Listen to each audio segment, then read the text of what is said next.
menjauhi rohmu yang suci, kau sahabat,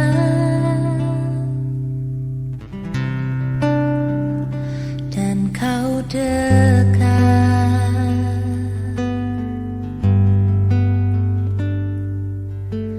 Bahkan seluruh pengabdianku tak bisa membalas kesetiaanmu, sungguh mulia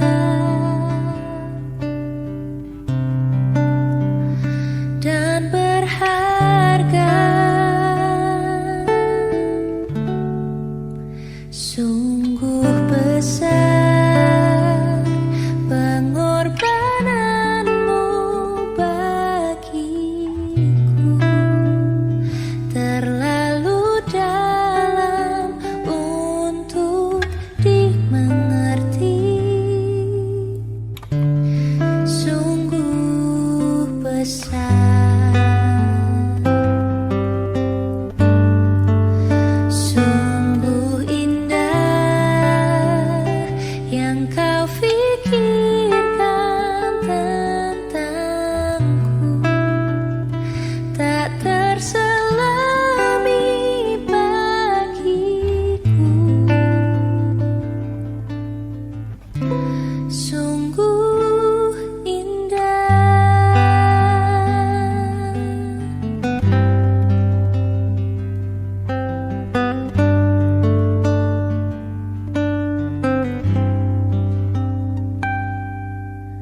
Kemanakah aku dapat pergi, menjauhi rohmu yang suci, kau sahabat,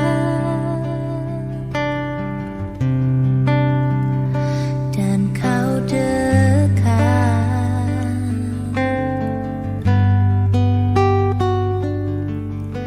Bahkan seluruh pengabdianku tak bisa membalas kesetiaanmu, sungguh mulia dan berharga, sungguh besar pengorbananmu bagiku, terlalu dalam untuk dimengerti, sungguh besar,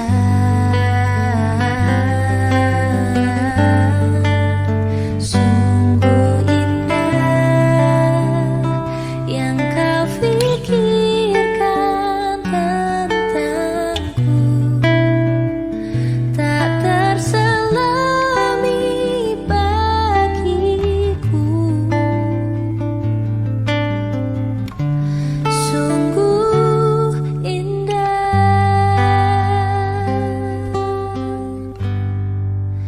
sungguh besar pengorbananmu bagiku, terlalu dalam untuk dimengerti, sungguh besar,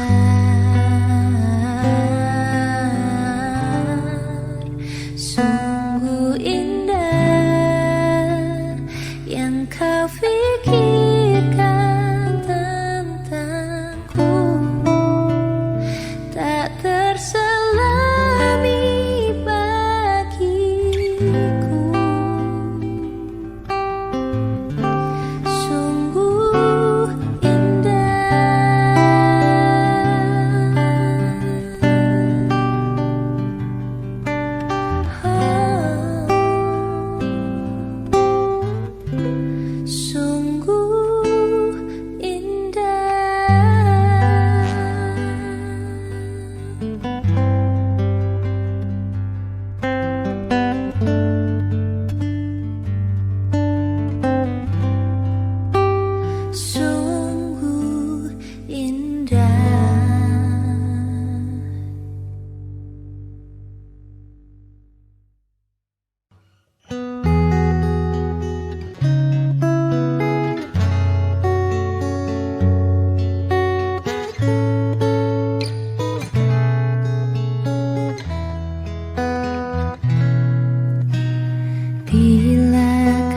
resah, gelisah di hatimu, bila kelam kabut tak menentu hidupmu.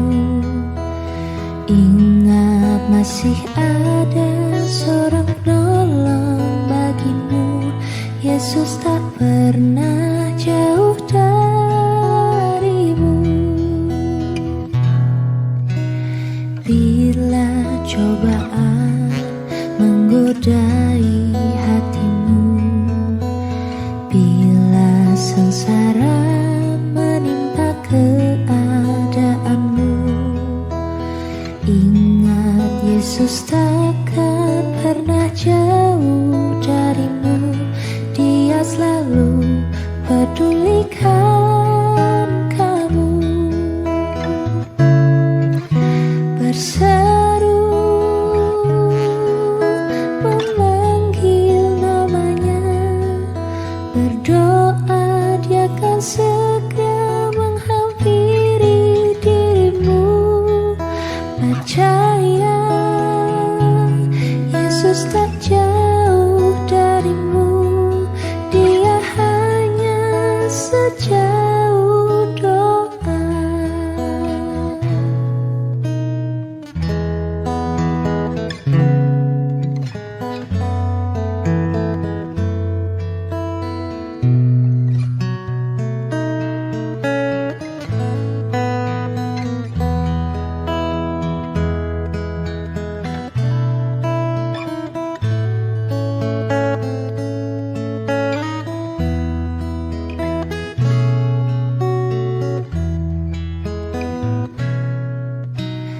Bila cobaan menggodai hatimu, bila sengsara menimpa keadaanmu, ingat Yesus takkan pernah jauh darimu.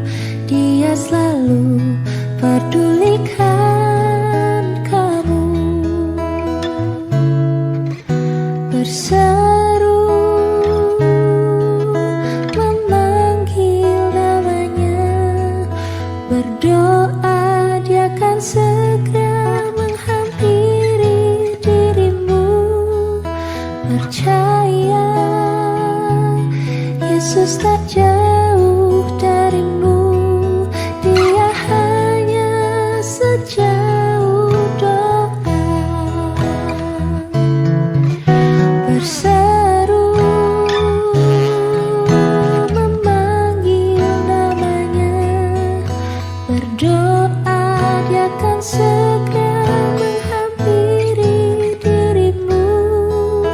Percaya Yesus tak jauh darimu.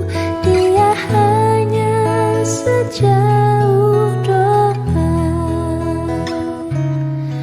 Dia hanya sejauh doa.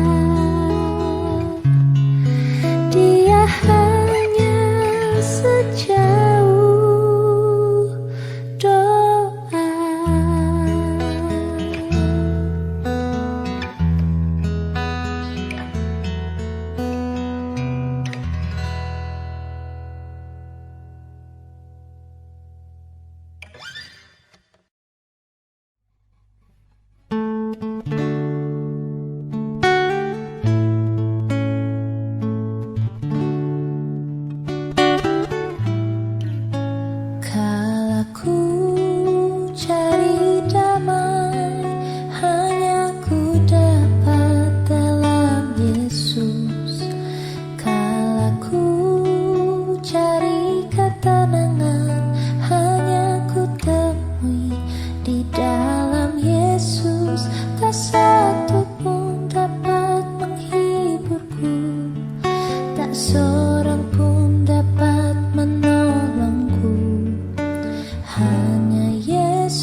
cara untuk menolong hidupku. Ku percaya Kau Tuhan yang tak pernah gagal, menjadikanku lebih dari pemenang. Ku percaya Kau Tuhan yang tak pernah lalai, menepati janji-janji-Mu.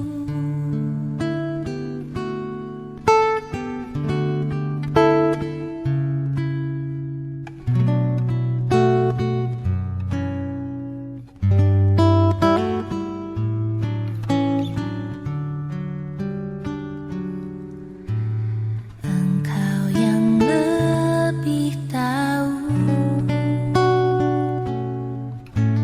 cara untuk membuka jalanku.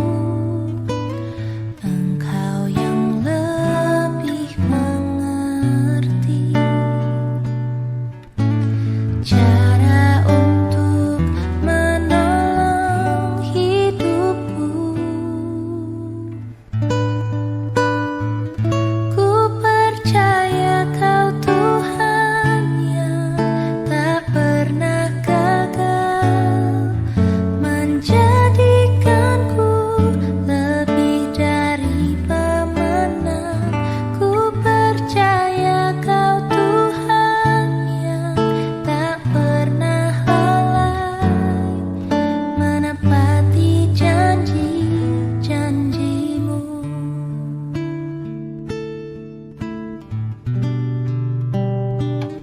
Ku percaya Kau Tuhan yang tak pernah gagal, menjadikanku lebih dari pemenang. Ku percaya Kau Tuhan yang tak pernah lalai, menepati janji-janji-Mu. Menepati janji-janji-Mu.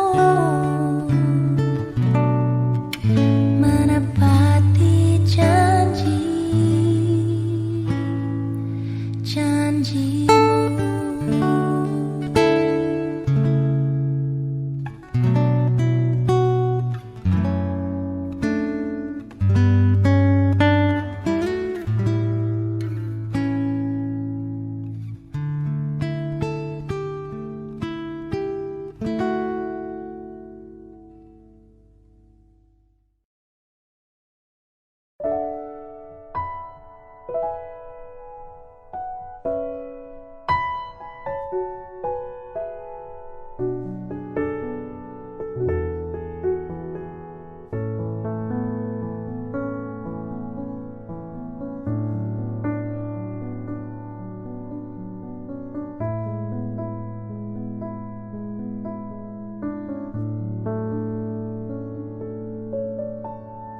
Apa yang kau alami kini mungkin tak dapat engkau mengerti.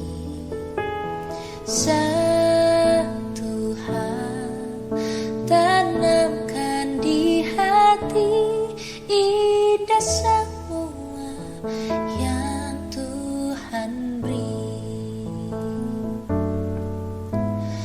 Tuhanmu tak akan memberi ular beracun pada yang minta roti.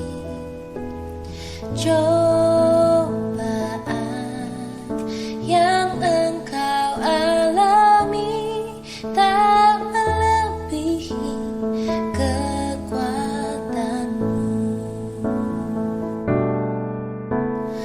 Tangan Tuhan sedang merendam suatu karya yang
sedang merendam suatu karya yang agung mulia.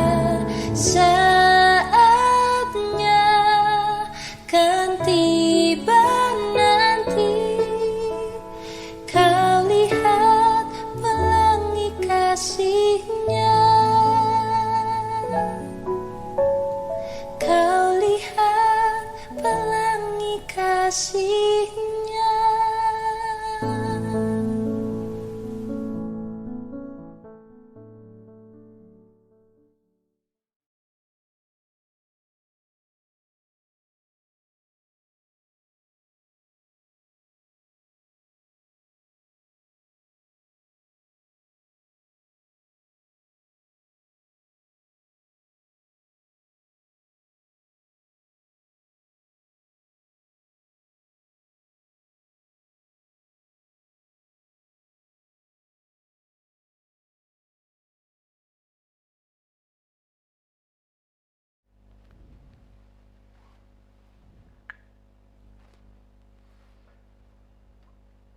Iya, shalom teman-teman dan selamat malam.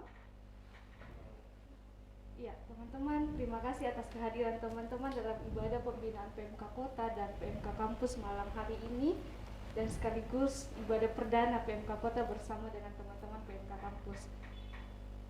Sebelum kita memulai ibadah kita malam hari ini, saya akan memperkenalkan teman-teman PMK yang mengambil bagian malam hari ini itu PMK Stiva.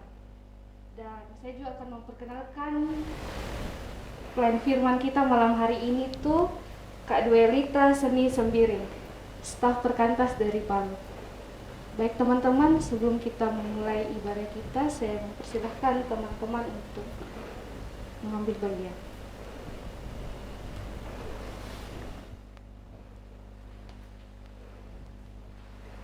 Ya baik, teman-teman yang dikasihi oleh Tuhan, Shalom.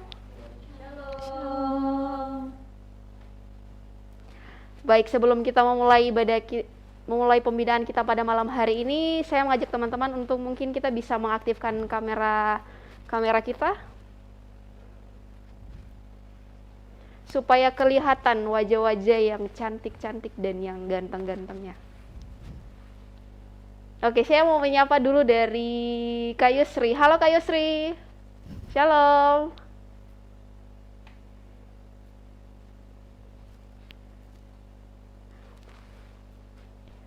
Bagaimana kabarnya nih Kak?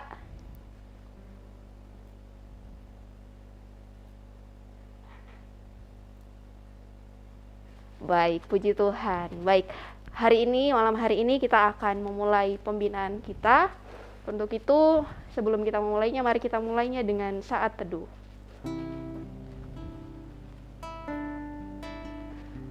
Teman-teman, hari ini jika kita masih ada, kita masih kuat, dan kita masih dapat berdiri, itu semua karena kasih dan kemurahan Tuhan yang telah Ia nyatakan dan yang telah Ia anugerahkan kepada kita. Baiklah, kita sebagai orang percaya datang kepada Tuhan dan mari kita membangun relasi dengan Dia. Karena Ia berkata bahwa di mana 2 atau 3 orang berkumpul di dalam namaku, di situ aku ada di tengah-tengah mereka. Untuk itu, mari kita sama-sama meninggikan nama Tuhan dan mari kita mengangkat pujian, mentega dan roti.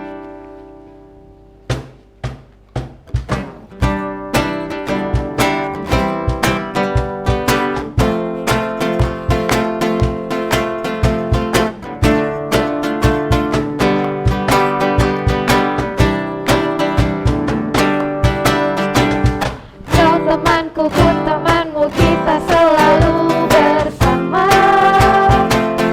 seperti mentega dengan roti. Kau temanku, ku temanmu, kita selalu bersama, seperti celana dengan baju.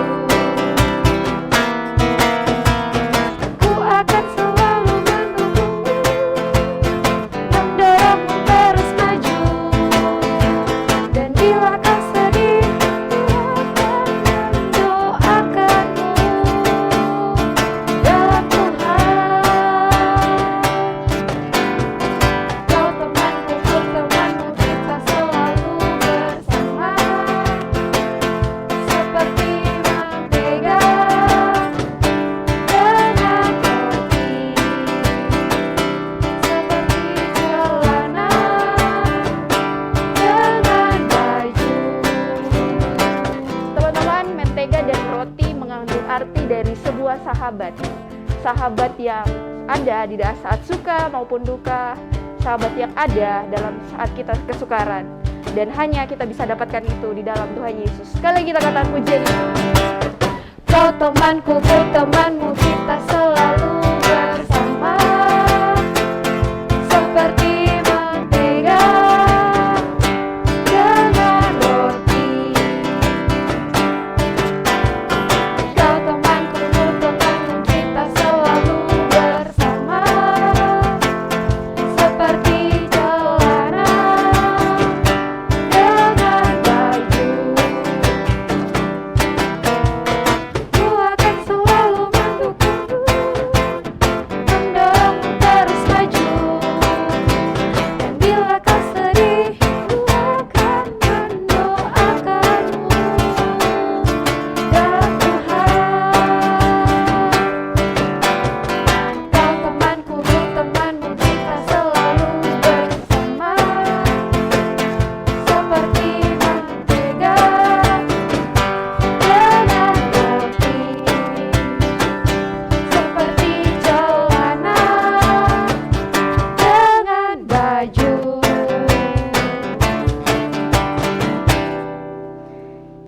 Teman-teman, mari kita satu hati dalam doa, kita berdoa. Selamat malam Bapa, selamat malam Yesus, dan selamat malam Roh Kudus.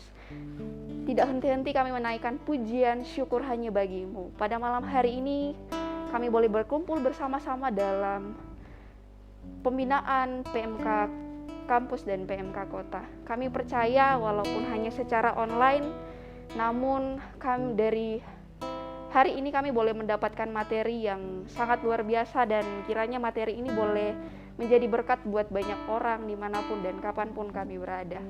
Tuhan Yesus, pada malam hari ini kami menyerahkan ibadah pembinaan kami, biarlah dari awal, pertengahan hingga berakhirnya boleh terjadi seturut dengan kehendak dan maksud-Mu.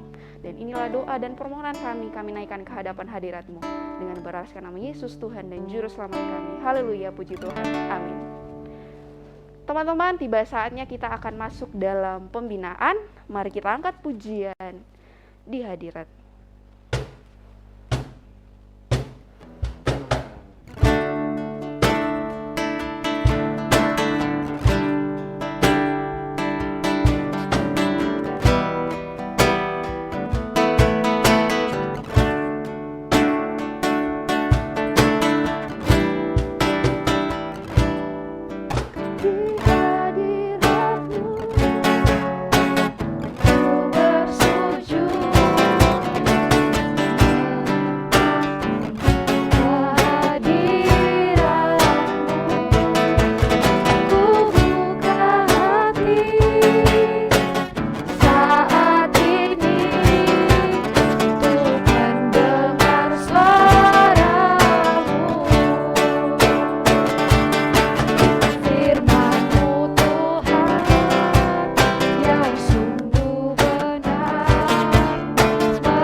Kak Seni dengan kasih dipersilakan.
Ya, memang demikian Allah itu mendesain kita.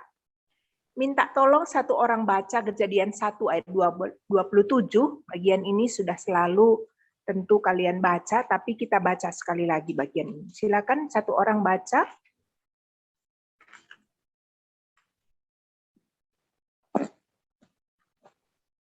Silakan dibaca Kejadian 1 ayat 27.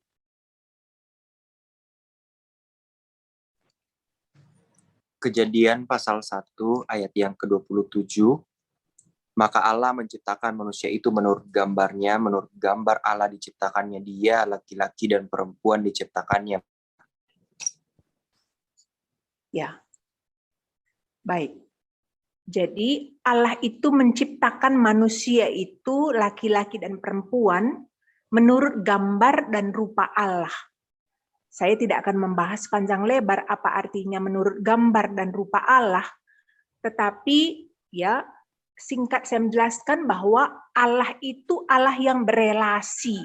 Ya, kita kenal di dalam Allah Tritunggal. Maka manusia yang didesain menurut gambar dan rupa Allah itu juga adalah ciptaan yang berelasi.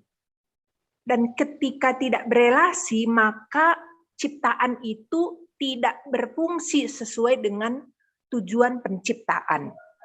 Itu sebabnya ketika seseorang itu tidak berelasi dengan sesama, tidak berelasi dengan penciptanya, dan tidak berelasi dengan dirinya, maka orang tersebut pasti mengalami kekosongan atau tidak merasa utuh dalam hidupnya. Ya. Nah, jadi serupa dengan segambar dengan Allah inilah yang memungkinkan saya dan saudara berelasi dengan Tuhan pencipta kita, berelasi dengan sesama kita, dan berelasi dengan diri kita. Nah, itu yang pertama. Slide selanjutnya. Nah, tetapi kita sama-sama tahu, sama-sama belajar, sama-sama sudah membaca dalam Alkitab, bahwa desain Allah yang sedemikian rupa itu rusak ketika manusia itu jatuh di dalam dosa. Itu dicatat di dalam Kejadian pasal 3 itu. Ketika manusia lebih memilih apa kata iblis itu dan lebih mentaati, maka manusia terpisah dengan Allah oleh karena dosa. Nah, terpisah dengan Allah inilah yang membuat manusia itu tidak lagi berpusat pada Tuhan dan kebenaran Tuhan, tetapi sudah berpusat pada dirinya.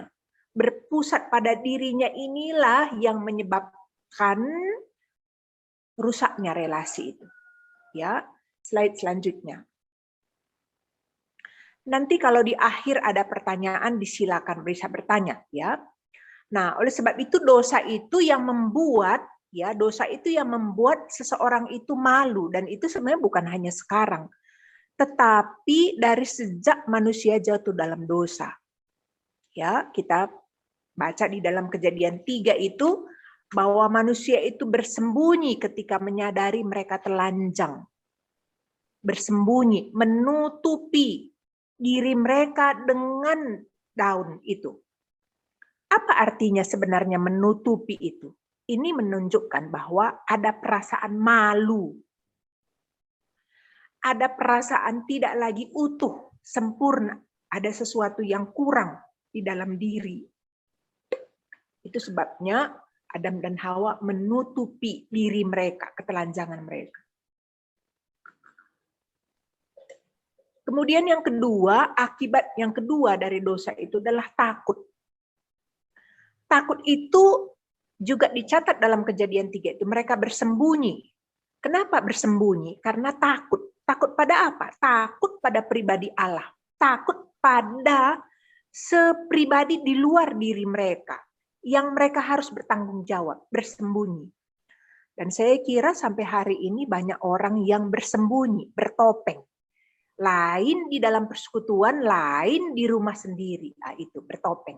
Tidak tampil apa adanya. Kemudian akibat yang ketiga dari dosa itu dalam Kejadian 3 itu adalah merasa diri benar dan menyalahkan orang lain. Nah, itu. Jadi dosa atau terpisah dengan Allah itu membuat manusia berpusat pada dirinya, keegoisannya, keakuannya. Nah, karena berpusat pada diri itulah maka muncul perasaan malu, takut, merasa diri benar, superior, dan sebagainya, yang pada akhirnya itulah yang membuat relasi manusia dengan Allah terputus, bahkan relasi dengan sesamanya. Kalau kita lihat dari Kejadian 3 itu, relasi Adam dan Hawa jadi buruk. Ya, Adam menyalahkan Hawa, Hawa menyalahkan ular. Dengan kata lain, tidak secara objektif mengakui iya ya, saya sudah salah, tidak lagi. Ya, itu. Slide selanjutnya. Nah, maka kita memahami bahwa kenapa sampai Kristus harus datang ke dalam dunia, karena memang ini permasalahan manusia, permasalahan relasi. Pertama, relasi pribadi itu dengan penciptanya yang sudah terputus, kemudian relasi dengan sesamanya yang menjadi terputus, dan relasi dengan dirinya. Dan tidak ada jalan lain pemulihannya kecuali dia kembali kepada desainer hidupnya, yaitu Allah. Maka kita mau dibawa kembali serupa dengan gambaran Kristus. Itulah sebabnya Allah datang ke dalam dunia, ya, menjadi manusia, mati di kayu salib, untuk membawa kita kembali kepada persekutuan dengan Allah. Sebab persekutuan dengan Allah inilah yang membuat seseorang itu keluar dari itu tadi, perasaan malu, takut, merasa diri benar, dan sebagainya. Nah, teman-teman, mengapa hal ini perlu saya jelaskan terlebih awal? Karena persoalan dalam diri manusia sebenarnya adalah persoalan dosa ini. Ya, kita berharap melalui persekutuan ini relasi kita dengan sesama kita bisa mendekat gitu. Tapi apakah bisa terselesaikan masalah itu? Menurut saya, kalau seseorang itu belum berelasi melekat dengan Kristus yang adalah pokok itu, dia belum menjadi ranting yang melekat pada pokok itu, saya kira dia akan terus berpusat pada dirinya. Berpusat pada dirinya sehingga untuk mikirin orang lain, untuk memperhatikan orang lain, untuk sekedar mengagendakan waktu menanyakan tentang kondisi orang lain mungkin tidak mudah bagi dia karena berpusat pada diri tadi. Tetapi kalau seseorang itu melekat pada Kristus, memang dia sudah menjadi ranting yang melekat pada pokok Kristus, maka masakan ranting berbeda dari pokoknya. Tidak mungkin. Kalau ranting itu melekat pada pokoknya, maka Kristus sendiri berelasi, Kristus sendiri care sama orang, maka harusnya ranting yang melekat pada pokok Kristus itu pasti akan menghasilkan buah yang sama. Itu poinnya di situ. Nah, oleh sebab itu, kalau memang kita sebagai pengurus PMK kota dan pengurus PMK kampus, masing-masing kita sudah melekat pada pokok Kristus, mari kita perhatikan buahnya. Apakah saya seperti ranting yang melekat pada pokok Kristus ini? Nah, sama enggak buahnya saya dengan buah Kristus ini? Ya, salah satu yang paling mudah dilihat buah itu dari mana? Buah Roh Kudus itu kasih. Kasih. Kasih. Kasih itu kasih, beri waktu sama orang lain untuk mengkontak, beri waktu sama orang lain untuk menchat, beri waktu untuk mendengar, beri waktu, itu kasih. Ya, kalau kita belajar dari kitab Injil itu, Yesus itu berkeliling dari kota ke desa, berkeliling apa? Ya, bukan untuk cari tempat selfie, bukan cari tempat rekreasi, bukan. Mencari orang. Setiap kali Yesus itu berjalan keliling kota dan desa, dia melihat orang itu seperti domba yang tidak bergembala. Dengan kata lain, dia melihat orang itu dari cara pandang Allah Bapanya. Dia melihat dengan hati berbelas kasihan. Nah, saya meyakini kalau orang itu menjadi pengikut Kristus, menjadi murid Kristus, harusnya dia punya perasaan dan pikiran sama seperti Kristus. Itu. Nah, oleh sebab itu, sebelum saya lanjut ke poin selanjutnya, mari kita bertanya pada diri kita, apakah kita sudah benar-benar di dalam Kristus? Sudah percaya dan menerima Kristus? Kemudian mungkin kita sudah percaya dan menerima Kristus. Tetapi yang kedua adalah bagaimana relasi kita dengan Kristus yang pokok anggur itu. Apakah kita tinggal di dalam Dia dan firman-Nya tinggal di dalam kita? Itu menjadi pertanyaan.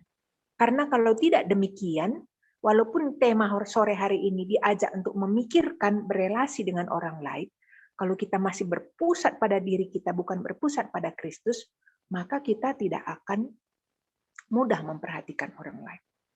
Slide selanjutnya. Di dalam Kristus, kita mendapatkan penerimaan puas, utuh. Di dalam Kristus harusnya kita mendapatkan keberhargaan. Di dalam Kristus harusnya kita mendapatkan rasa aman. Kenapa? Karena Kristus sudah terima saya yang berdosa ini. Kristus terima saya bagaimanapun keadaan saya. Kristus terima saya. Nah, Kristus terima saya itu harusnya menumbuhkan konsep diri yang benar dalam diri kita. Banyak ayat-ayatnya membicarakan bagian ini. Salah satunya di dalam Efesus 2, ayat yang keempat sampai ke-7 itu. Di sana dikatakan bahwa, tetapi karena kasih Kristus, tetapi karena Allah yang kaya dengan rahmat dan kasih, dia bilang. Ya, sehingga dia menghidupkan kita bersama-sama dengan Kristus, menghidupkan kita bersama-sama dengan Kristus, menyelamatkan kita. Bahkan dikatakan di sana dia membangkitkan kita bersama-sama dengan Kristus dan memberikan kita tempat bersama-sama dengan Kristus di sorga. Nah, penerimaan, keberhargaan, dan rasa aman inilah harusnya menjadi dasar bagi kita untuk berelasi dengan Tuhan kita, berelasi dengan orang lain, dan berelasi dengan diri kita. Nah, tetapi teman-teman, disinilah persoalannya bisa jadi, sekalipun kita sudah di dalam Kristus harusnya kita mendapatkan perasaan diterima, perasaan berharga, dan perasaan aman, tetapi bisa jadi tidak banyak mengalami demikian. Kalau orang itu di dalam masa tumbuh kembangnya sampai usia anak, sampai usia remaja itu, dia banyak mengalami kekerasan verbal misalnya, kekerasan fisik, apalagi kekerasan seksual misalnya, maka walaupun secara kognitif dia tahu di dalam Kristus dia diterima, berharga, dan rasa aman, tetapi sangat bisa terjadi dia masih membawa perasaan masa lalunya itu karena pengalaman-pengalaman yang buruk di dalam pola asuhnya di tengah-tengah keluarga atau juga mungkin di sekolah dalam pergaulannya.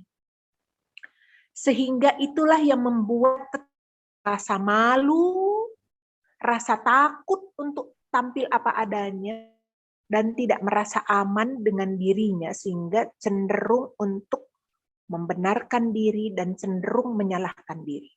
Salah satu misalnya, ya, kalian bisa deteksi diri kalian. Sewaktu kalian melihat medsos di apakah FB ataukah Instagram ataukah medsos yang lain. Waktu orang lain menampilkan dirinya, sudah makan di sana di sini, sudah mengunjungi tempat sana tempat sini, apakah muncul perasaan insecure dalam diri kita? Atau merasa jealous, iri hati? Nah, adakah perasaan senang kalau lihat orang susah, susah kalau orang lain senang? Itu. Nah, jadi harus mendeteksi ini. Apakah betul-betul di dalam Kristus itu saya sudah merasakan diterima, berharga, dan rasa aman? Karena inilah awalnya, dasarnya, modalnya untuk berelasi dengan orang lain. Kalau belum selesai dalam bagian ini, dugaan saya kita akan cenderung menutup diri. cenderung tidak peduli kepada orang lain, cenderung demikian. Slide selanjutnya. Relasi kita dengan Allah itu anak dan bapa. Nah, ini harus betul-betul dinikmati. Karena itulah yang membuat sudut pandang kita melihat orang, melihat teman kita. Misalnya, ada teman sepersekutuan kita lihat statusnya di WA, di Instagram, atau di FB. Waktu kita baca statusnya, sebagai anak-anak Allah, harusnya kita melihat itu dari sudut pandang Allah. Misalnya, dia membuat status-status galau. Harusnya kita bertanya, meresponinya. Saya perhatikan kemarin status kamu, dan saya merasa ada sesuatu dalam diri kamu. Bolehkah saya tahu? Bolehkah saya doakan kalau ada pergumulan? Pertanyaan seperti itu akan muncul jikalau kita menyadari saya anak-anak Allah. Sebagai anak-anak Allah, maka seharusnya saya berempati seperti Bapak saya. Ini penting sekali. Karena dari situlah kita memulai relasi itu. Sikap peduli, sikap empati, karena menyadari identitas saya sebagai anak-anak Allah. Dimulai tadi itu, perasaan diterima, berharga, rasa aman di dalam Allah itu. Ya. Kalau 1-2 teman kita sepersekutuan, kok belakangan ini tidak muncul ya? Ada apa dengan diri kita? Ada apa dengan diri dia? Nah, diri kita ini akan tergerak oleh belas kasihan. Kalau memang betul-betul identitas kita sebagai anak-anak Allah. Dan kita betul-betul menyadari identitas kita. Slide selanjutnya. Saya mohon sabar sebentar ya, saya nyalakan.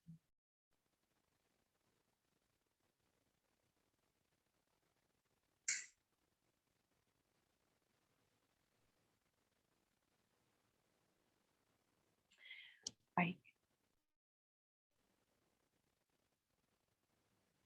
Ya.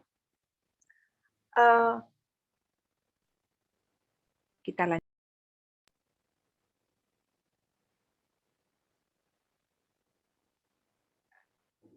Sebagai anak-anak Allah, kita bertumbuh bersama ke arah kedewasaan Kristus melalui pemuridan.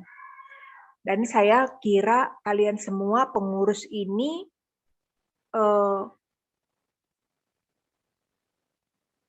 ikut dalam pemuridan sebagai murid-murid Kristus. Ya. Jadi sebagai anak-anak Allah kita masing-masing bertumbuh ke arah kedewasaan melalui pemuridan. Nah, pemuridan itu adalah sebuah relasi dengan tujuan di mana kita berjalan bersama murid yang lain untuk saling mendorong, melengkapi, menantang satu sama lain dalam kasih untuk bertumbuh dalam Kristus. Nah, jadi dasar kedua selain tadi kita adalah anak-anak Allah, kita menyadari kita dalam Kristus, maka dasar untuk berelasi dengan sesama itu juga adalah karena kita sesama murid, sesama pengikut Kristus. Dan pemuridan itu adalah sebuah relasi. Sebuah relasi yang di dalam relasi itu saya bertumbuh. Dari mana saya tahu saya bertumbuh di dalam saling mengasihi, saling mengampuni, saling menerima? Tidak bisa terdeteksi dan tidak bisa kelihatan kecuali berelasi. Karena kita dipanggil sebagai murid. Murid itu berelasi. Berelasi dengan sesama murid dan berelasi dengan Tuhan yang adalah guru kita. Di dalam berelasi itulah maka buah-buah karakter Kristus itu muncul. Salah satunya itu tadi ya, saling mendorong, saling melengkapi, saling menantang. Maka menurut saya, sekalipun di tengah-tengah pandemi ini, sekalipun di tengah-tengah pandemi ini kita tidak bisa bertemu, tetapi saya bisa berdoa untuk orang lain. Saya bisa menanyakan kabar dia dalam seminggu ini, apa yang kamu pikirkan? Apa yang kamu rasakan? Apa yang bisa saya doakan? Nah, dari mana muncul inisiatif untuk bertanya, untuk berelasi itu? Harusnya dari sebuah kesadaran yang pertama tadi, karena saya adalah anak-anak Allah. Yang kedua, saya adalah murid-murid Kristus. Sebagai pengikut-pengikut Kristus, maka saya selayaknya meneladani Tuhan saya. Itu. Slide selanjutnya. 3 unsur dalam pemuridan itu adalah yang pertama, keterbukaan. Sebuah relasi bisa bertumbuh di dalam kelompok kecil atau dalam kelompok besar dalam konteks kepengurusan PMK misalnya. Unsur untuk merekatkan relasi itu adalah keterbukaan. Keterbukaan. Apa yang saya rasakan, apa yang saya pikirkan, apa yang saya alami. Saya harus membukanya kepada siapa? Kepada accountable friend saya, kepada orang yang saya bisa percaya, yang menerima saya, yang menghargai saya. Nah, belajar bersama-sama dalam masa-masa sulit, itu hal yang kedua, unsur yang kedua. Belajar bersama-sama dalam masa-masa sulit. Maka, penting sekali di sini, untuk saling menanyakan kabar itu penting sekali. Karena bertanya dalam masa-masa sulit itu apa yang terjadi dengan hidup kamu, itu penting sekali. Ya. Saya tidak tahu kalian sesama pengurus di tengah-tengah kesibukan studi, di tengah-tengah kesibukan pelayanan dan sebagainya, apakah kalian masih mengagendakan bertanya kepada sesama murid yang lain, sesama teman pengurus, atau kepada AKK, sekali seminggu mengagendakan untuk bertanya. Kenapa penting untuk mengagendakan untuk bertanya ini? Karena dengan bertanya kita bisa tahu kondisi orang. Dengan bertanya kita bisa tahu bagaimana keadaan orang itu dan apa yang bisa saya doakan. Maka itu tadi yang saya katakan. Kita tidak mungkin bisa bertanya sama orang lain kalau kita tidak berempati. Dan empati itu muncul dengan kesadaran bahwa saya adalah anak-anak Allah dan murid-murid Kristus. Ya. Selain keterbukaan dan berjalan bersama-sama dalam masa-masa sulit, juga unsur yang lain yang penting dalam pemuridan itu adalah mendengarkan. Mendengarkan ini bukan ya sekedar tahu, oh iya dia begitu, bukan. Tetapi mendengarkan di sini adalah mendengarkan dengan hati. Mendengarkan dengan hati. Ada apa dengan dia, dan di follow up dengan mendoakan. Ya, dengan mendoakan. Karena sekarang ini menurut saya hal yang tersulit untuk kita lakukan adalah menjadi pendengar yang karena kecenderungan kita adalah egois, berpusat pada diri kita. Maka kita perlu untuk belajar untuk menjadi pendengar bagi orang lain. Ya. Nah, saya ingin bertanya kepada kalian, apakah masih kalian menyediakan waktu untuk mendengarkan kalian sesama pengurus? Kapan kalian terakhir sekali mendengarkan pergumulan AKK kalian atau mendengarkan pergumulan teman sesama pengurus kalian? Kapan terakhir kalian menanyakan, saya sudah lama tidak mendengar kabar kamu, keadaan kamu. Apa yang bisa saya doakan saat ini untuk diri kamu? Ya. Ini penting sekali. Mengapa? Karena relasi itu, relasi tadi mentega dan roti, baju dan celana. Itu sesuatu yang hanya slogan di nyanyian, tapi tidak akan bisa terbentuk kalau tidak ada unsur-unsur ini. Saling terbuka, ya, kemudian mengakui di masa-masa sulit, dan mendengarkan, ada yang mendengarkan. Kemudian juga yang lain adalah saling mengaku dosa. Saling mengaku dosa ini, mengakui pergumulan, mengakui kelemahan, mengakui kecanduan diri, hati. Nah, maka dasarnya tadi itu berani mengakui diri kita, kesulitan kita, pergumulan kita yang tersembunyi sekalipun bisa terjadi kalau kita menyadari saya sudah diterima oleh Allah apa adanya. Penerimaan Allah itulah yang membuat kita berani tampil apa adanya. Teman-teman yang dikasihi Tuhan, relasi kita dengan orang lain itu menjadi relasi yang sekedar di permukaan. Kalau kita hanya tanya gini, bagaimana kabar? Oh baik, puji Tuhan baik. Ada lagi yang jawab, luar biasa, baik.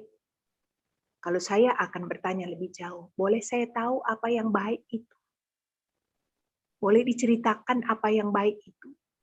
Tapi seringkali banyak yang menjawab baik, tapi kenyataannya tidak baik. Kenyataannya dia bergumul dengan sesuatu dalam hidupnya, bergumul dengan dosa-dosanya, bergumul dengan keluarganya. Tapi kalau ditanya bagaimana kabar? Baik. Menurut saya itu bukan sebuah relasi. Itu hanya relasi di permukaan. Kalau mau lebih dalam sebuah relasi, maka tanyalah, apa yang kamu pikirkan dalam seminggu ini? Mau relasi lebih dalam lagi, tanya apa perasaannya. Mau relasi lebih dalam lagi, apa hal-hal tersembunyi yang kamu tidak pernah cerita sama orang lain? Cerita sama saya. Saya bersedia menjadi pendengar dan pendoa. Disitulah relasi itu bertumbuh. Slide selanjutnya. Tapi realitanya sekarang kan mahasiswa lebih akrab dengan ponselnya daripada dengan teman, keluarga, atau pasangannya. Bukankah demikian? Realitanya sekarang. Orang itu lebih akrab dengan ponselnya. Saya perhatikan selalu, saya perhatikan. Kalau berkumpul, misalnya saya di Sekretariat Palu itu biasanya saya berkumpul. Di ruang tamu itu duduk masing-masing, tapi masing-masing dengan gadgetnya. Hampir semuanya diam. Saya biasanya datang dari luar atau saya turun dari lantai 2 karena saya tinggal di sekretariat. Saya bilang begini, selamat sore. Tidak ada yang menyahut. Selamat sore. Tidak ada yang menyahut. Kenapa? Masing-masing sibuk dengan gadget. Kadang-kadang saya suka ngintip. Saya kalau pegang gadget, kalau saya membalas chat orang, tapi ini saya lihat apa sebenarnya? Scroll Instagram itu, status-status orang. Saya pikir-pikir apa yang dilihat. Tapi inilah yang terjadi. Kalau kalian perhatikan di rumah makan, keluarga-keluarga kumpul gitu. Orang tua kumpul dengan anak-anaknya. Apakah masih berkomunikasi? Atau masing-masing pegang gadget? Dengan pasangannya juga demikian. Masing-masing pegang gadget. Inilah realita. Makin maraknya media jejaring sosial justru menumbuh kembangkan sikap individualisme sekarang. Ya, berapa banyak orang tua yang kecewa memanggil anaknya, panggil gitu. Tapi dia tidak dengar, dia tidak langsung jawab, ya apa, sebentar. Gitu. Kenapa? Karena perhatiannya kepada gadget. Inilah realita. Tapi apakah realita ini kita tenggelam di dalamnya, ikut arus di dalamnya? Nah, kembali kepada hal yang awal tadi saya sampaikan.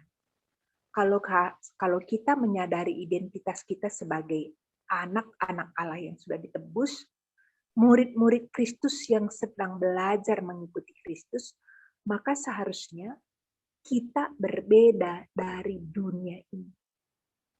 Melawan arus, bukan ikut arus. Nah, itulah sebabnya menurut saya tema ini mungkin diangkat oleh pengurus supaya kita berbeda dari dunia ini, melawan arus. Maka ya harus dilatih polanya. Polanya harus dilatih.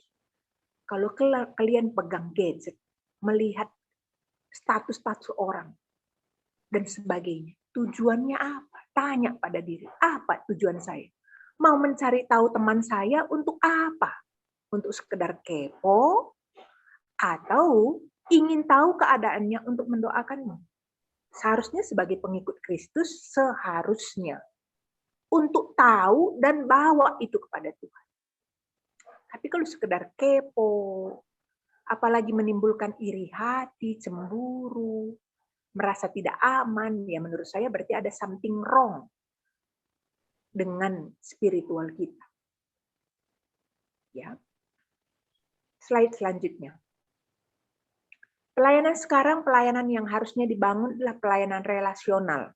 PMK itu harusnya hadir dengan pelayanan yang relasional, hubungan antar pribadi. Minta tolong satu orang baca Kolose 1 ayat 28 sampai 29.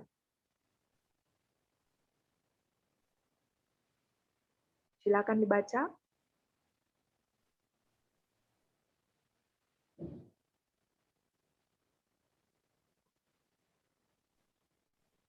Bisa satu orang membacanya?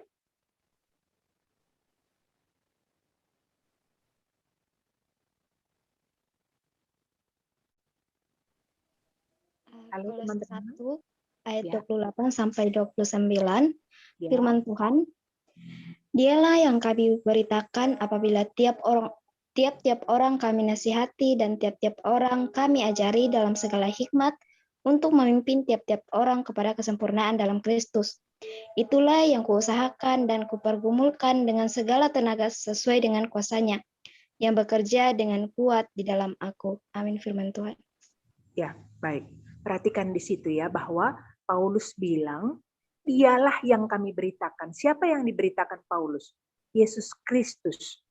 Dia bilang, apabila tiap-tiap orang kami ajari, tiap-tiap orang kami nasihati, tiap-tiap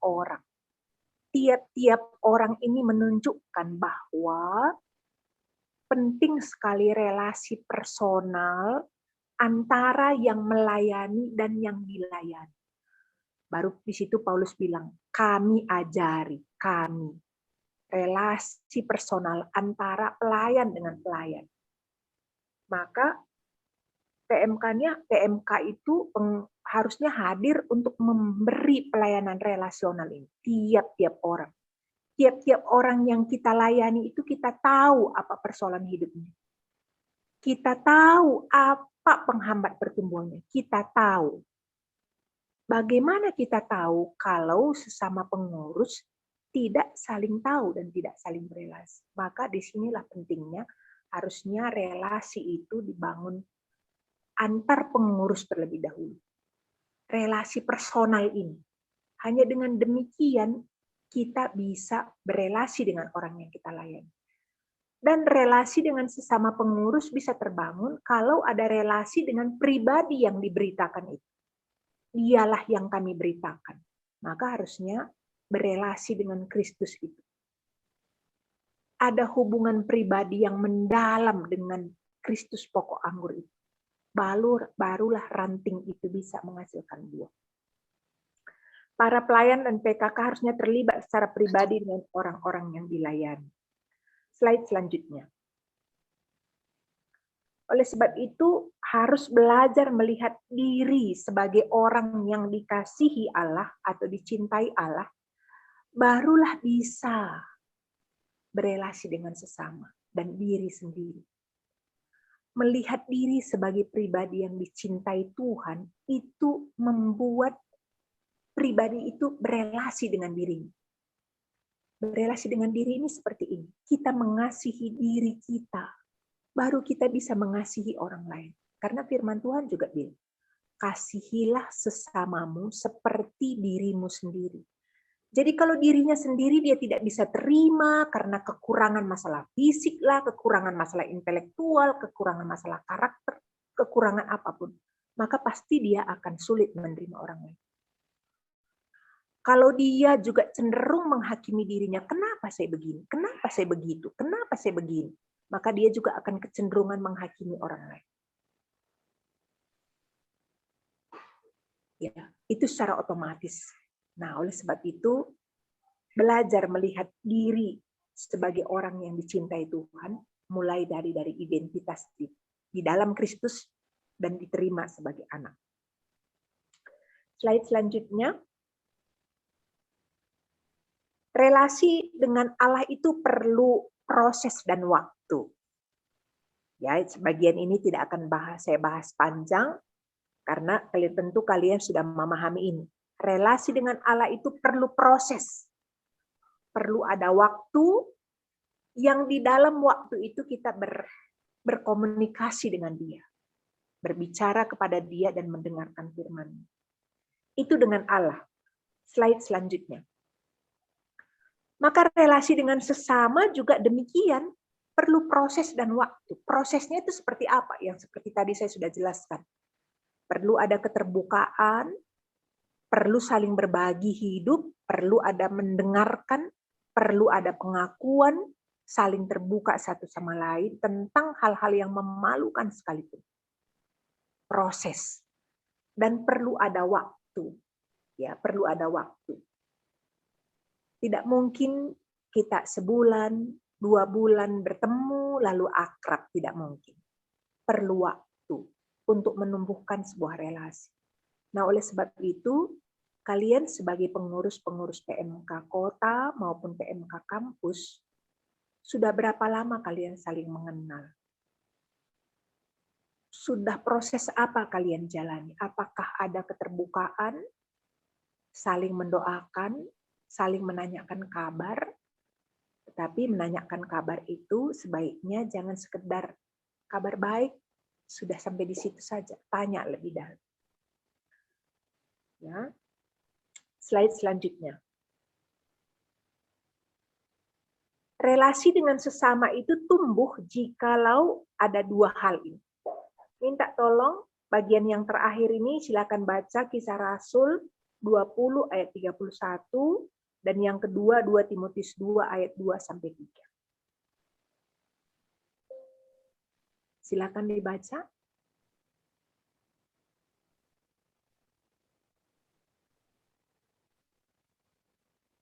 Kisah Para Rasul 20 ayat 31.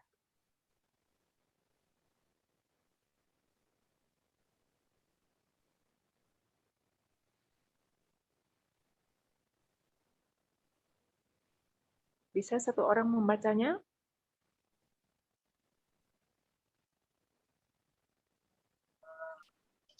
Kisah Para Rasul pasal 20 ayat 31.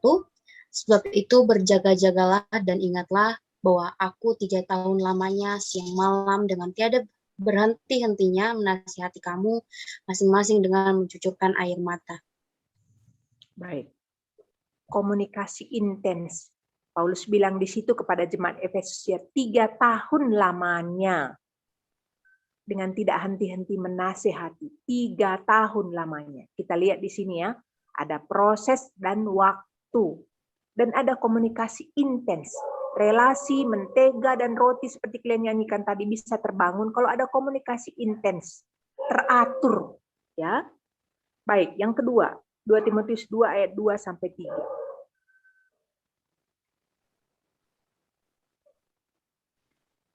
Timotius 2 ayat 2 sampai 3 firman Tuhan, engkau telah mendengar yang kuajarkan. Banyak orang lain yang mendengarkan hal itu juga. Berikan ajaran itu kepada orang-orang yang dapat kupercayai, sehingga mereka juga bisa mengajarkannya kepada orang lain. Turutlah menderita dengan kami, seperti tentara Kristus yang baik.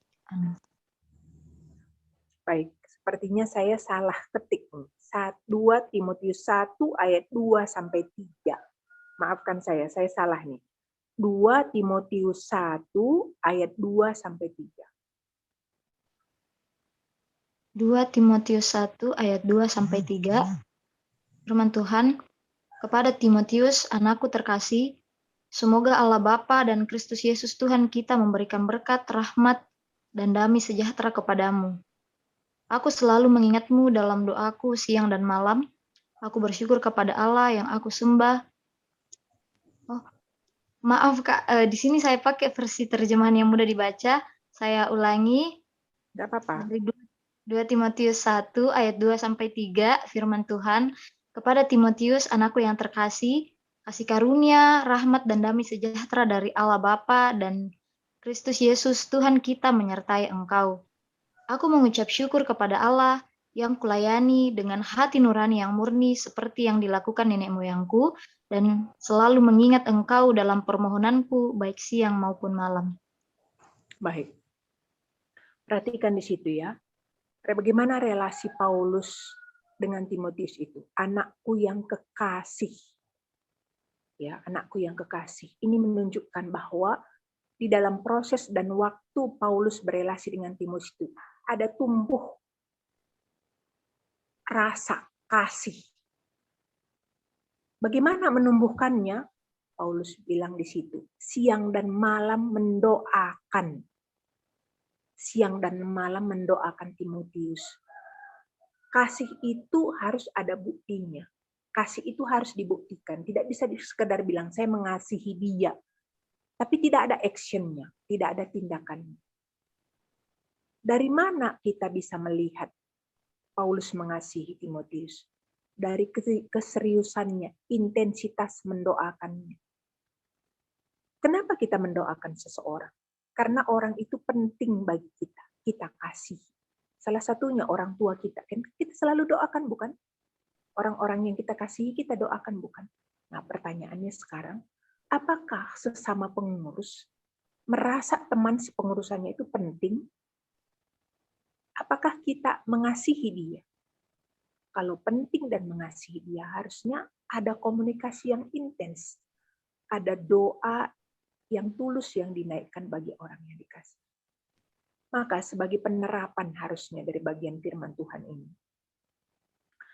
Kalau kalian mau menumbuhkan relasi personal dan kasih di antara sesama pengurus, lakukan dua hal ini.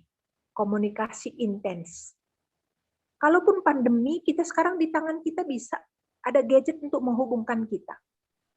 Tapi waktu menghubungkan kita berkomunikasi itu, apakah di follow up dengan kasih yang ditunjukkan dengan mendoakan orang itu? Menanyakan yang didoakan kemarin itu bagaimana? Kalau dia bilang doakan saya untuk studi saya, ya minggu depan tanyakan dong bagaimana kemarin pokok doa yang sudah kamu titipkan. Bagaimana sekarang? Itu. Jadi bisa intens mendoakan. Tetapi bagaimana bisa itu terjadi? Ya harusnya ada kasih. Maka kalian sesama pengurus, apakah ada dua hal ini kalian lakukan di dalam kehidupan kalian? Di dalam relasi pelayanan kalian. Itu yang bisa saya bagikan. Jikalau ada pertanyaan, saya persilakan sebelum saya tutup dalam doa. Disilakan memberikan pertanyaan jikalau ada pertanyaan.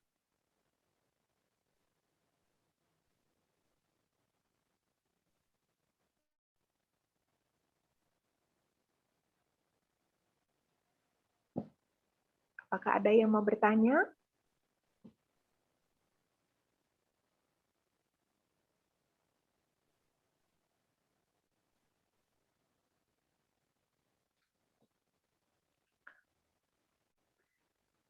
Kalau belum ada yang bertanya, saya mau bertanya kepada kalian. Bagaimana kalian berelasi dengan sama kepengurusan kalian selama ini?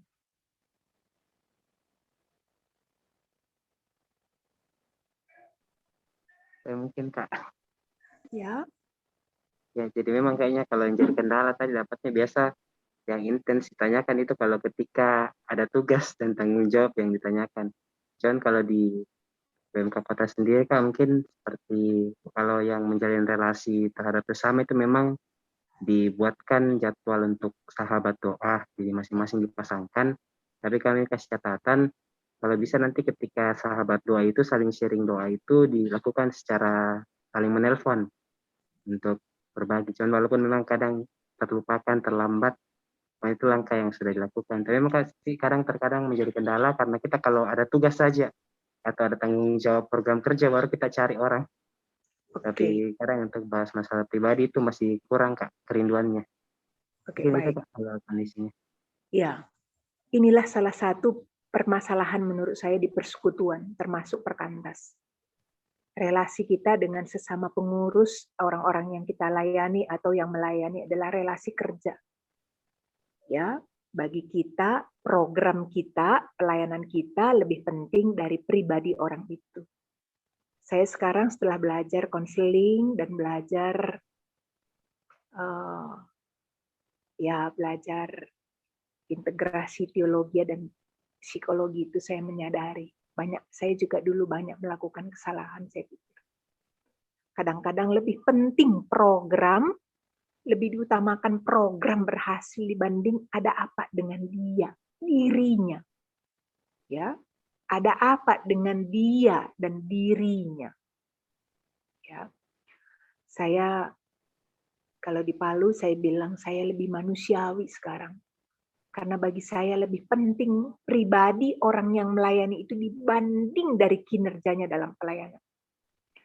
Kalau dia tidak bisa lakukan fungsi pelayanannya, saya akan bertanya, ada apa dengan kamu? Saya perhatikan, saya dengar kelompok kecil kamu tidak jalan, sudah sebulan lebih, ini ada apa? Apa yang terjadi dengan hidup kamu? Jadi saya menemukan dari relasi pribadi itu menemukan banyak PKK, banyak pengurus. Tapi masih berkutat dengan dosa-dosa pornografi, dengan dosa-dosa yang membuat akhirnya muncul rasa malu, rasa tidak layak di hadapan Tuhan, dan akhirnya mengabaikan pelayanan. Maka bagi saya lebih penting mengurusi pribadinya dibanding program. Walaupun program penting, tetapi saya melihat manusia ini lebih penting dibanding agenda-agenda pelayanan. Nah, maka kalau tadi siapa tadi yang bertanya ini, yang menyampaikan sharing ini? Alex. Oke, kalau sudah menyadari ini, ayo kita perbaiki. Ayo kita perbaiki. Misalnya, saya perhatikan kamu belakangan ini sebagai seksi doa abai dalam hal ini. Boleh saya tahu apa penyebabnya? Ada apa dengan kamu? Jangan-jangan dia punya pergumulan masalah keluarganya, masalah dalam dirinya, masalah finansialnya. Nah, bagi saya menyentuh hatinya dan hidupnya lebih penting dibanding dia kerjakan pun pelayanan, tapi hatinya tidak beres. Nah, jadi ayo perbaiki. Mulai bertanya, ada apa? Kalaupun dia terampil melakukan pelayanannya, kita juga bisa beri pujian. Kita bisa mengatakan, saya perhatikan kamu selalu tepat waktu mengerjakan tanggung jawab kamu. Saya apresiasi, kami apresiasi kamu. Hebat, luar biasa. Boleh tahu apa kuncinya? Ya, kita perlu tahu. Karena sangat bisa dia melakukan demikian baik, tapi sebenarnya di belakangnya itu ada lubang. Dia punya kebutuhan dipuji, diakui. Nah, saya menemukan diri saya dulu itu. Saya bisa melakukan bagus sekali tanggung jawab saya, tapi ternyata saya punya lubang kebutuhan untuk diakui, diterima.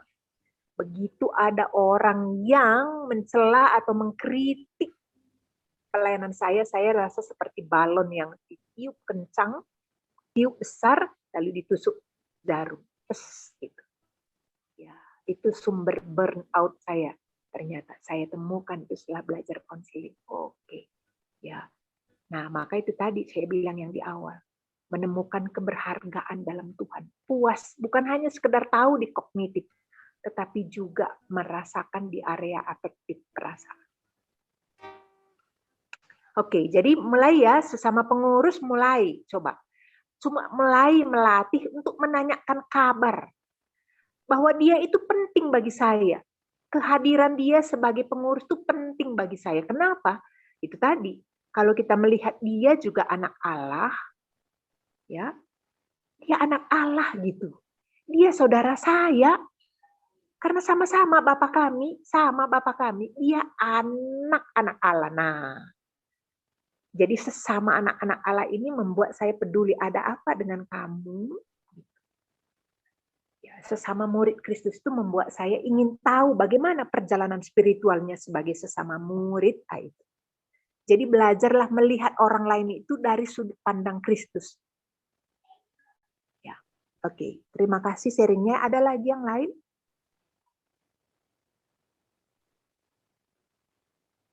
Mau sharing atau mau bertanya silakan.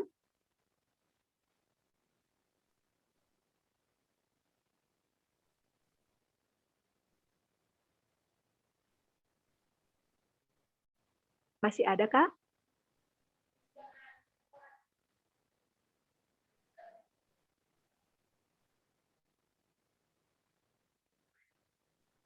Halo teman-teman.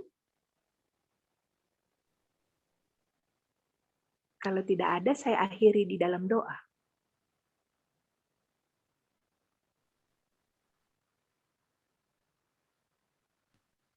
Tidak ada? Oke, kalau tidak ada, mari kita mulai mempraktekkannya. Ya, walaupun saya tahu ini tidak mudah.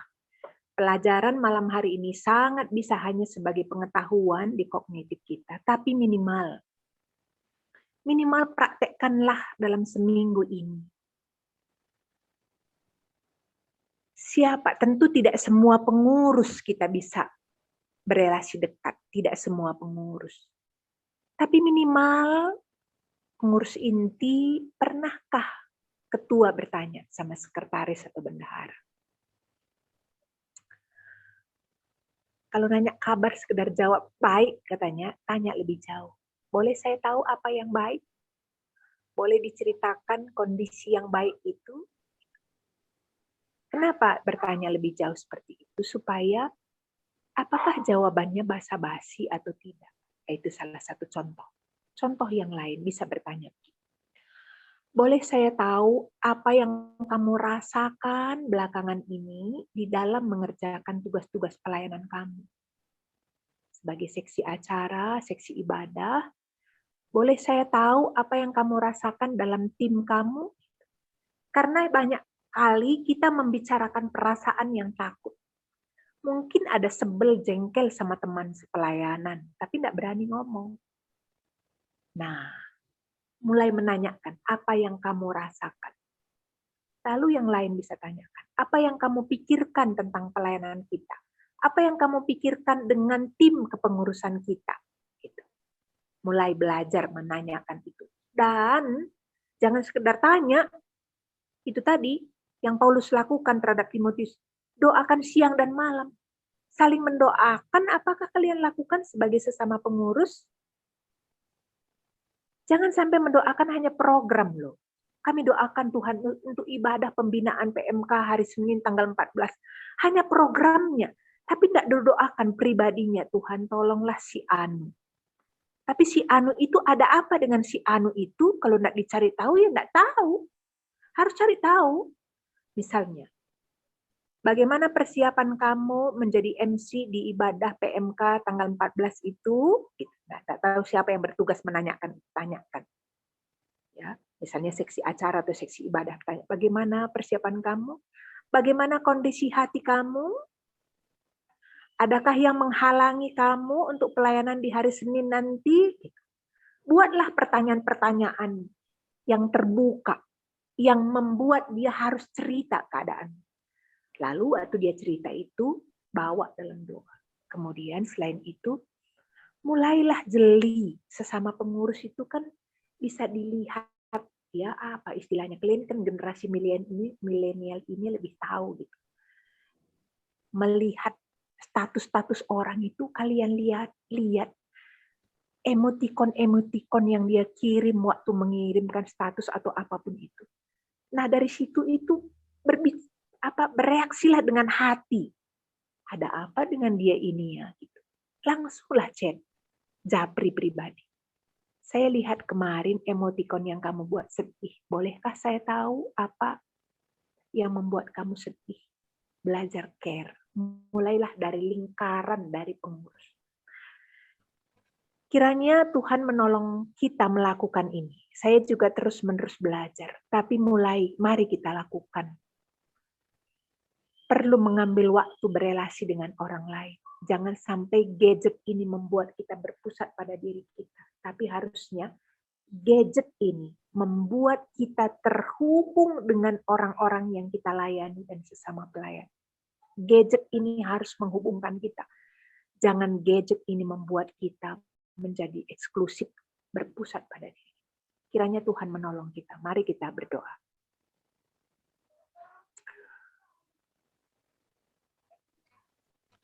Ya Tuhan, Allah kami yang hidup, pencipta kami yang sudah menciptakan kami menurut gambar dan rupa-Mu.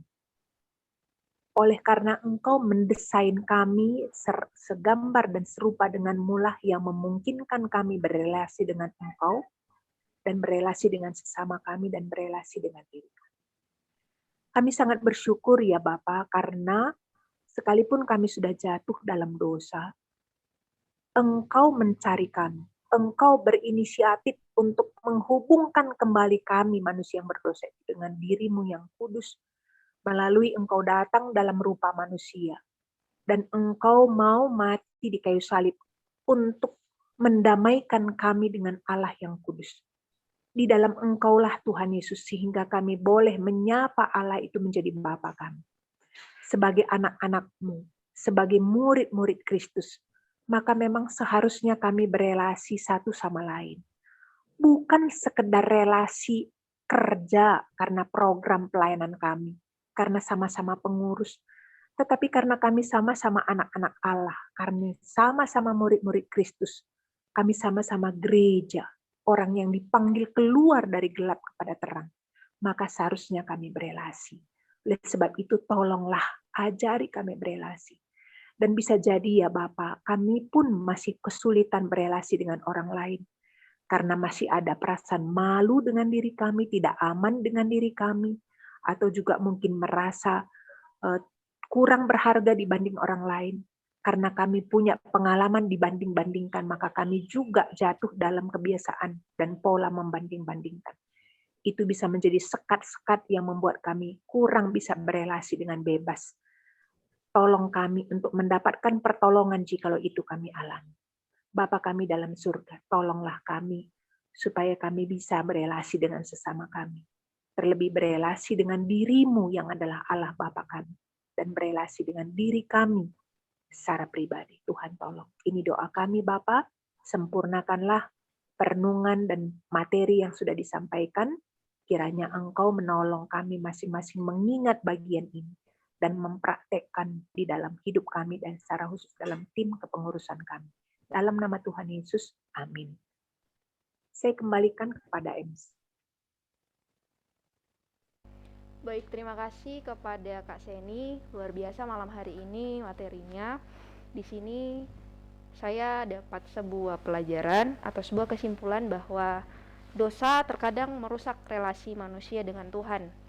Kalau seseorang belum berelasi dengan Tuhan, orang tersebut pasti berpusat pada dirinya sendiri. Tetapi kepedulian dan kasih Tuhan terhadap manusia tidak pernah berakhir, malah menakjubkan. Ada inisiatif dari Tuhan untuk merangkul manusia dengan kasih-Nya. Baik teman-teman, kita akan masuk dalam lagu penutup, namun sebelum itu ada beberapa pengumuman yang akan disampaikan oleh PMK Kota, dan dalam hal ini akan disampaikan oleh Kak Nelly. Untuk itu kepada Kak Nelly, dengan kasih saya persilakan.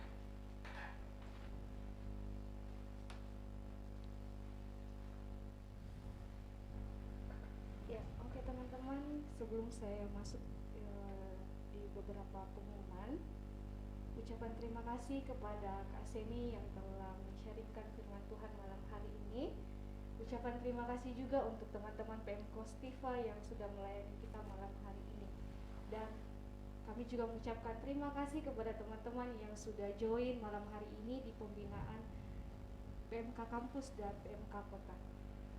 Oke teman-teman, kita akan foto bersama. Ya, silakan teman-teman membuka kameranya. Kita akan foto bersama.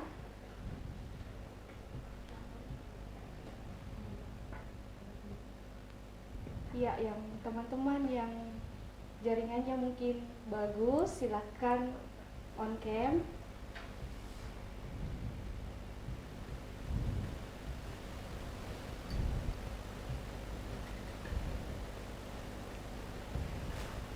Oke, iya, slide pertama ya. Iya. Saya hitung 1 sampai 3 ya. 1.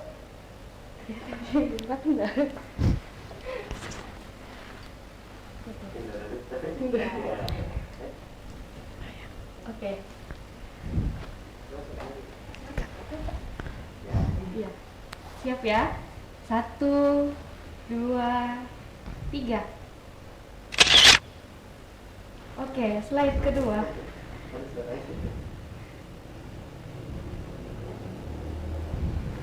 Ya. 1, 2, 3. Oke, sip. Thank you teman-teman. Oh, masih ada slide ketiga. Oke, silakan teman-teman. Tetap on cam ya. Oke, 1, 2, 3. Oke.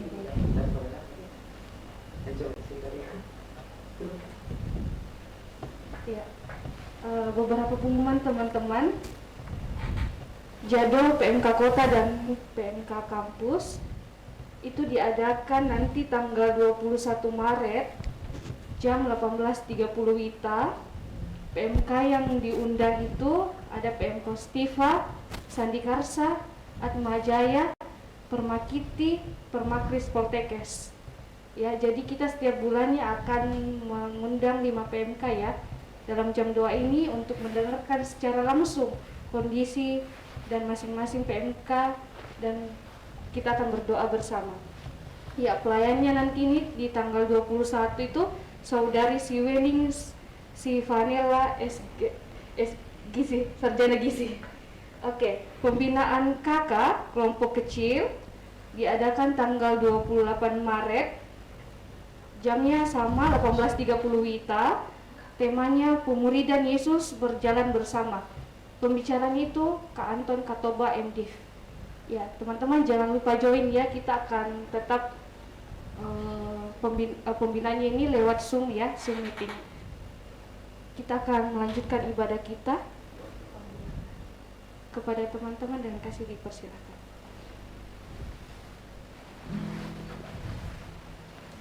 Baiklah teman-teman, tiba saatnya kita akan mengakhiri pembinaan pada malam hari ini. Mari kita angkat pujian, jadikan kami satu.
kesempatan kepada Kak Alex untuk menutup kita dalam doa penutup. Ya, kakak-kakak, teman-teman, mari kita satu di dalam doa, mari kita berdoa. Bapa kami dalam kerajaan surga, Bapa yang begitu baik, terima kasih untuk kasih-Mu, terima kasih untuk karya keselamatan yang Tuhan berikan kepada kami, yang boleh memampukan kami juga untuk boleh mengasihi sesama ya Bapa. Terima kasih untuk materi yang Tuhan boleh nyatakan lagi di malam hari ini. Terima kasih ya Bapa untuk semuanya. Ya Bapa, kami berdoa, kiranya ketika kami kembali dalam kehidupan kami, menjalani kehidupan kami dalam persekutuan, khususnya juga sebagai pengurus ya Bapa, kami boleh hidup menjadi orang-orang yang memiliki kerinduan yang besar membangun relasi dengan sesama kami, kayak yang boleh lebih peduli lagi menanyakan kabar teman-teman kami, dan kiranya dalam persekutuan yang ada kami boleh betul-betul menghadirkan kasih Kristus di dalamnya ya Bapa. Ya Tuhan, kami berdoa untuk setiap PMK kami, kiranya kami boleh semangat dalam mengerjakan segala sesuatunya Tuhan. Inilah kami yang bermohon, kiranya ibadah kami boleh berkenan kepadamu. Dalam nama Tuhan Yesus kami berdoa. Amin. Baik teman-teman, pembinaan kita pada malam hari ini telah selesai. Shalom dan Tuhan Yesus memberkati. Shalom.